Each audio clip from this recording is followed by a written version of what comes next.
안녕하세요. 느릿한 팟캐스트 팟터틀입니다. 오늘은 우리가 정말 자주 접하는 계산이죠. 바로 제곱근 구하기. 여기에 대해 한번 파헤쳐볼까 합니다. 이게 되게 단순해 보이잖아요. 그런데 컴퓨터가 이걸 어떻게 계산하는지, 특히 어떻게 하면 가장 빠르게 계산할 수 있을지 들어가 보면 진짜 재밌거든요. 그래서 오늘 저희의 미션은 이거예요. 1초 안에 최대한 많은 제곱근 계산하기. 이걸 목표로 여러 방법들을 한번 비교해보고 그 원리까지 깊숙이 탐구해보겠습니다. 자, 한번 시작해볼까요? 그럼 제일 먼저 가장 쉽게 생각할 수 있는 방법은 뭘까요? 그냥 정수를 하나씩 제곱해보는 거.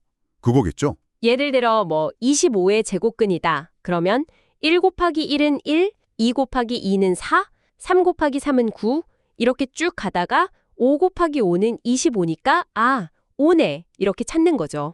아주 직관적이잖아요. 네, 맞아요. 그게 가장 기본적인 접근법이죠. 근데 이 방법은 바로 벽에 딱 부딪혀요. 벽이요? 어떤? 예를 들어서 2의 제곱근을 구한다고 해보세요. 어떤 정수를 제곱해도 딱 2가 되는 수는 없잖아요. 1 제곱하면 1이고 2 제곱하면 4니까요. 아, 맞네요. 그렇죠. 대부분의 수는 그렇게 정수로 딱 떨어지는 제곱근이 없죠. 네, 없습니다. 사실은 대부분의 수가 소수점 아래로 숫자가 막 끝없이 이어지는 무리수 제곱근을 가져요. 이게 뭘 의미하냐면요. 우리가 제곱근을 계산할 때 완벽하게 정확한 값을 찾는 건 거의 불가능하다는 거예요. 대신에 어떤 특정 정밀도까지만 구하는 거죠. 그러니까 최대한 비슷한 값, 근사값을 찾는 걸 목표로 해야 한다는 불편한 진실이 있습니다. 값을 0.1씩 이렇게 늘려가면서 확인하면 어떨까요? 아까처럼 2의 제곱근을 찾는다면 1.0제곱, 1.1제곱, 1.2제곱 이렇게 가다가 1.4제곱하면 1.96이고 1.5제곱하면 2.25니까 1.4가 소수점 첫째 자리까지는 제일 가깝네요. 네, 그렇게 할 수 있죠. 그렇게 하면 1.4를 찾기까지 총 16번 제곱하고 비교해왔어요. 16번이요? 네. 근데 만약에 더 정확하게 예를 들어 소수점 둘째 자리까지 원한다면요. 그러면 증가폭을 0.01로 줄여야겠네요. 그렇죠. 그럼 1.40, 1.41, 1.42 이렇게 가다가 1.41의 제곱이 약 1.988이고 1.42의 제곱이 약 2.016이니까 1.41이 더 가깝구나 하고 알게 되죠. 더 정확한 값을 얻긴 했어요. 잠깐만요. 정밀도를 소수점 한 자리에서 두 자리로 딱 한 자리 높였는데 계산 횟수는 어떻게 됐어요? 아까 16번이었는데. 그게 확 늘어나서 143번이 됩니다. 143번이요? 16번에서? 와... 네, 그러니까 정밀도를 한 자리 높이려고 계산량이 대략 10배가 늘어난 거예요. 이건 우리가 세운 목표 1초 안에 최대한 많이 계산하기에는 정말 너무 안 좋은 방식이죠.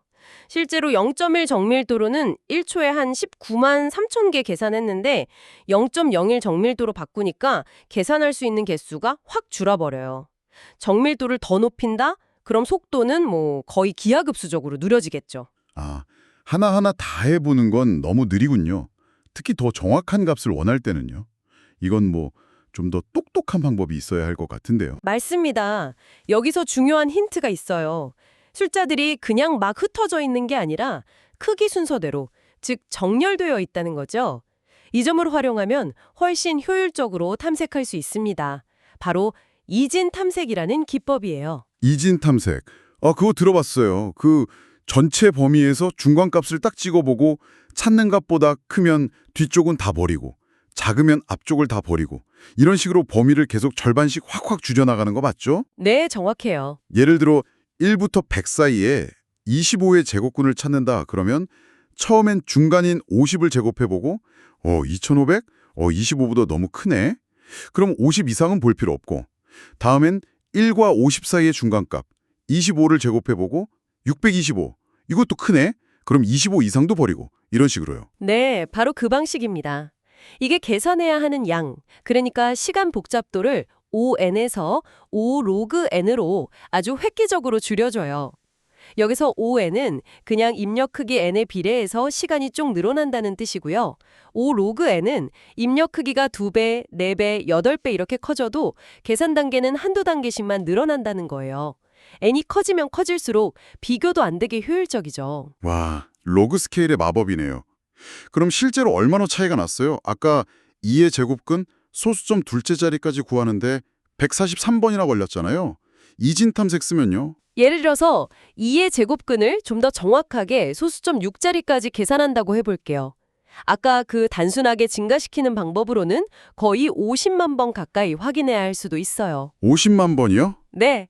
그런데 이진 탐색으로는 단 19번만 계산하면 충분합니다. 19번이요?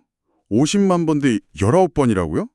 헐, 이거 차이가 엄청나네요. 그렇죠. 어마어마한 차이죠. 와, 19번 만에. 그럼 더 큰 수, 예를 들어 뭐 92,843? 이런 수의 제곱근 구할 때는요. 단순 반복으로는 진짜 오래 걸렸을 것 같은데 이진 탐색은 이것도 금방 하나요? 당연하죠. 단순 반복 방식으로는 92,843의 제곱근, 대략 304.7 정도인데 소수점 없이 그냥 정수 부분만 찾는데도 3,000번 넘게 확인해야 해요. 3,048번이요. 3,000번? 네. 그런데 이진 탐색으로는 훨씬 더 높은 정밀도로 계산하는데도 단 28번 만에 답을 찾아냅니다. 28번. 와, 이게 바로 ON과 O 로그 N의 실제적인 힘 차이군요. 그렇죠. 그래서 이진 탐색 썼을 때 1초에 몇 개나 계산했어요. 이제 좀 속도가 만족스러워졌나요? 네. 드디어 좀 의미 있는 숫자가 나왔습니다. 1초에 거의 500만 개. 500만 개요. 네, 500만 개 제곱근을 계산할 수 있었어요. 이전 방법들이랑은 뭐 비교가 안 되죠. 확실히 큰 발전이에요. 와, 500만 개. 진짜 빠르네요. O 로그 N 정도면 뭐 거의 끝판왕 아닌가요? 충분히 만족스러운데요. 혹시 여기서 더 빨라질 수도 있나요?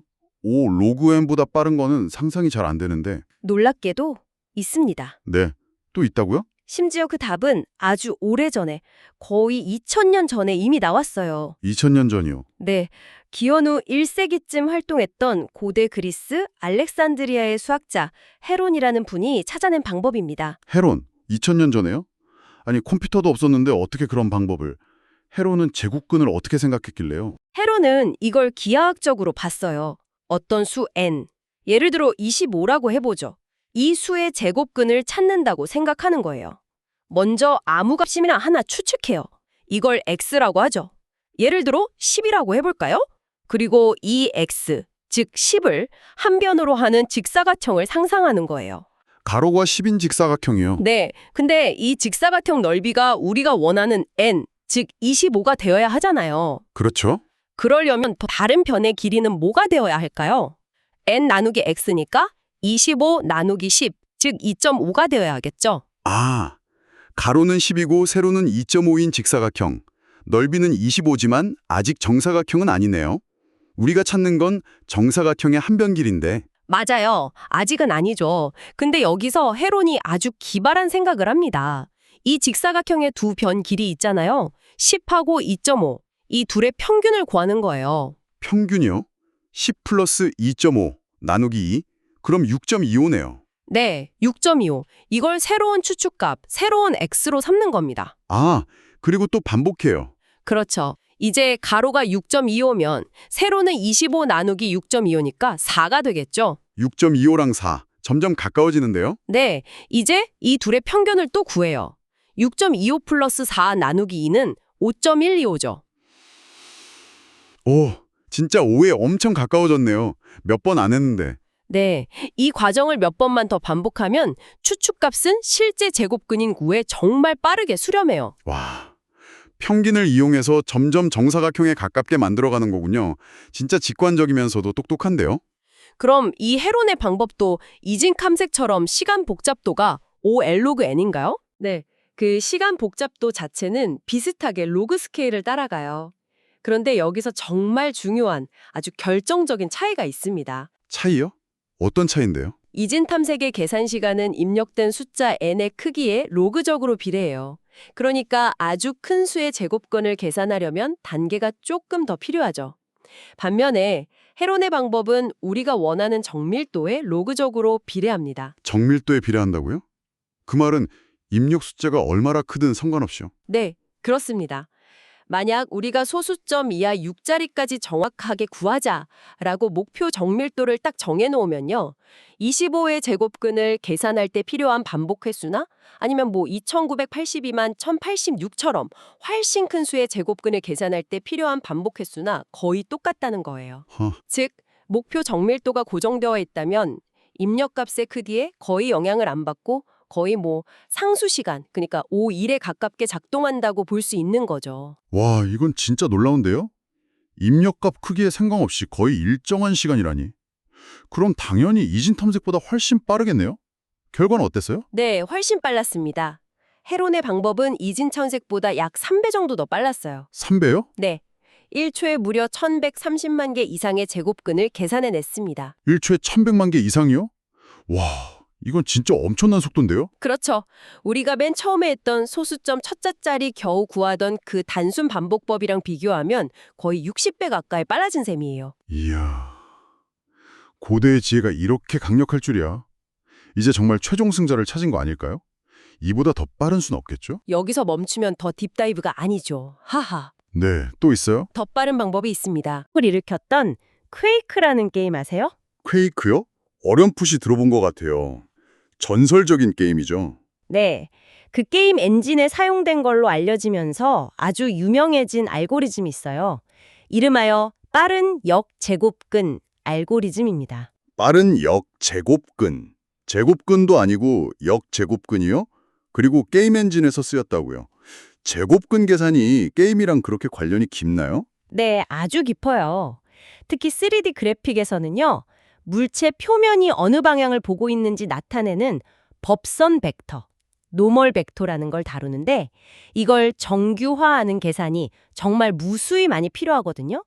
빛이 어떻게 반사되는지, 그림자를 어떻게 만드는지 계산할 때 다 필요해요. 근데 이 벡터 정규화 과정에 역제곱근, 즉 1 나누기 루트 x, 1 스퀘어 루트 x 계산이 핵심적으로 들어가요. 아하, 화면에 막 수많은 물체들이 움직이는데 그 모든 표면에 대해서 계속 계산을 해야 하니까 이게 엄청나게 빨라야 했겠네요. 바로 그거죠. 그래서 이 빠른 역제곱근 알고리즘이 필요했던 거예요. 그럼 이건 어떻게 헤론의 방법보다 더 빠를 수 있었던 거죠? 아까 5의 1이 가깝다고 하셨는데 그걸 뛰어넘는 게 가능한가요? 이 알고리즘의 진짜 핵심은요. 컴퓨터가 내부적으로 소수, 그러니까 부동소수점 숫자를 저장하는 방식의 어떤 허점이나 특성을 아주 교묘하게 이용하는 데 있어요. 허점이요? 네, 약간의 빗계 수준 연산, 그러니까 숫자들을 0과 1로 이루어진 비트 단위에서 직접 조작하는 거죠. 거기에다가 마법의 숫자라고 불리는 아주 특별하게 고른 상수를 딱 사용하면요. 놀랍게도 반복 계산 없이 거의 즉시 굉장히 정확한 초기 근사값을 얻어낼 수 있어요. 즉시요. 반복 없이. 네. 헤론의 방법은 평균을 구하면서 점진적으로 개선해 나가는 방식이었잖아요. 이건 비트레발의 트릭으로 그냥 단번에 정답 근처의 값을 팍 찍어내는 거예요. 비트의 조작에 마법의 숫자라니 뭔가 엄청 똑똑하면서도 약간은 해킹 같은 느낌도 드는데요. 하하, 그죠. 약간 그런 느낌이 있죠. 근데 이렇게 얻은 초기 근사값이 워낙 좋아서요. 그 다음에 뉴턴 랩슨 방법, 헤론의 방법이랑 비슷한 원리의 반복법이에요.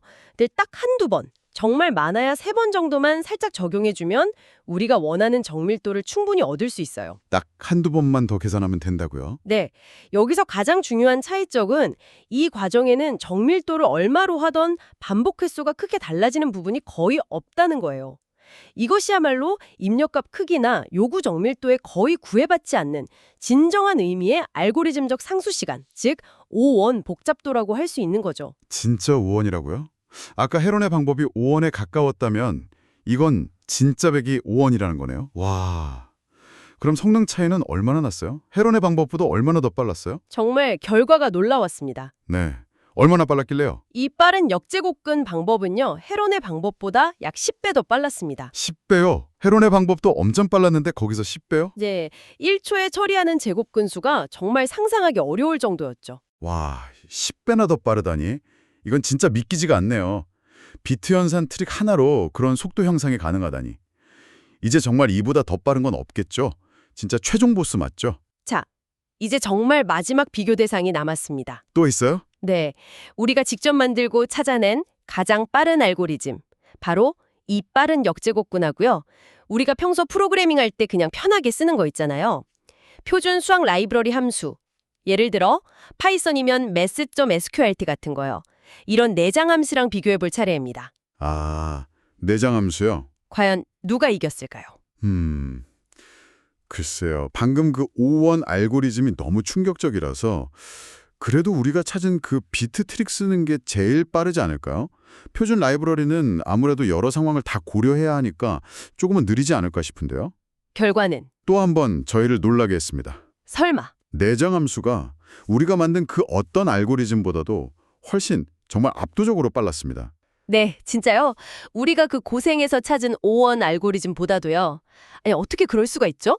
내장 함수는 도대체 뭐로 만들어졌길래요? 그 비밀을 알려면 컴퓨터 속으로 더 깊이 들어가 봐야 해요.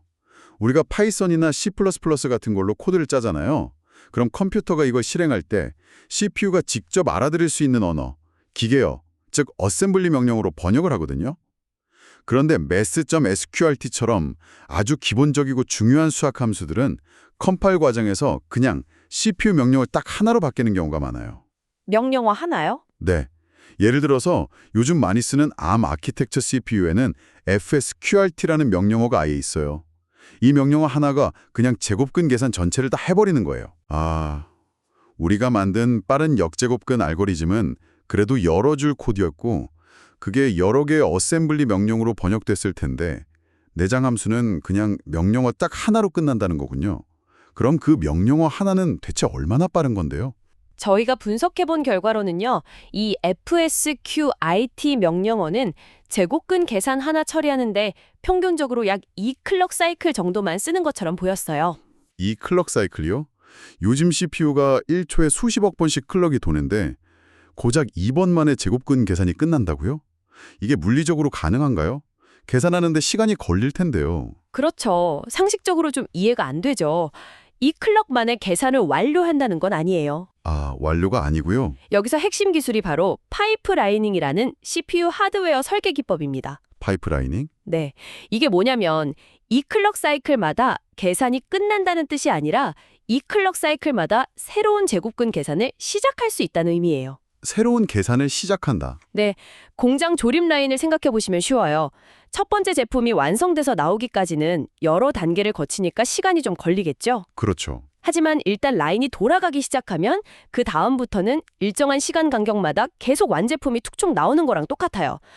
제곱근 계산도 CPU 내부적으로 여러 단계로 쪼개져서 처리되는데 한 계산의 첫 번째 단계가 끝나면 바로 다음 계산의 첫 번째 단계가 그 자리에 들어오고 또 그 다음 계산이 들어오고 이런 식으로 여러 계산이 동시에 파이프라인 안에서 겹쳐서 단계별로 착착 진행되는 거죠. 아하. 그러니까 계산 하나 자체는 2클럭보다 더 걸릴 수 있지만 컨베이어 벨트처럼 계속 밀어넣어서 결과적으로는 2클럭마다 하나씩 결과가 튀어나오는 것처럼 보이게 만드는 거군요. 처리량을 극대화하는 거네요. 와, 진짜 영리한 하드웨어 설계네요. 네, 바로 그렇습니다. 정확히 그 SQSRT 명령어가 내부적으로 어떻게 구현되어 있고 어떻게 파이프라이닝 되는지는 CPU 만드는 회사들의 정말 고도의 기술력이 집약된 부분이겠죠. 관련 기술 문서들은 엄청나게 방대하고 복잡하고요. 대부분은 아마 기업 비밀 NDA로 보호받는 그런 하드웨어 엔지니어링의 영역일 거예요.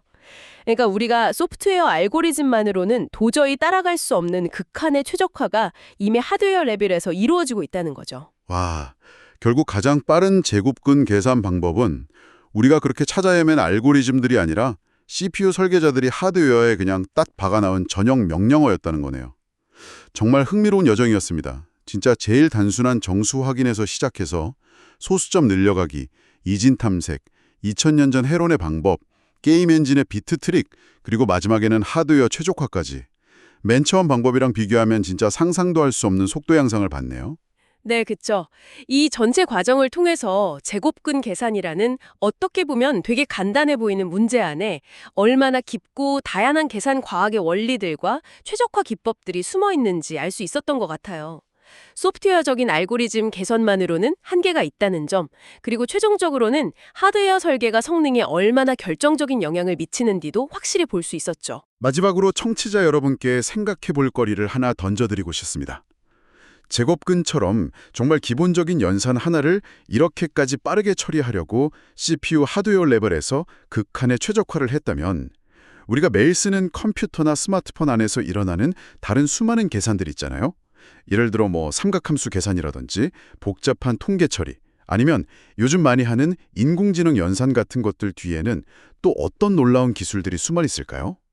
그리고 이렇게 계산 속도를 극한까지 추구하는 것이 앞으로 물리학 시뮬레이션이나 신약 개발, 아니면 정말 현실 같은 컴퓨터 그래픽 같은 분야들의 가능성을 또 어디까지 넓혀줄 수 있을지, 이런 걸 한번 상상해 보는 것도 정말 흥미로울 것 같습니다. 함께 해주셔서 감사합니다. 그럼 안녕.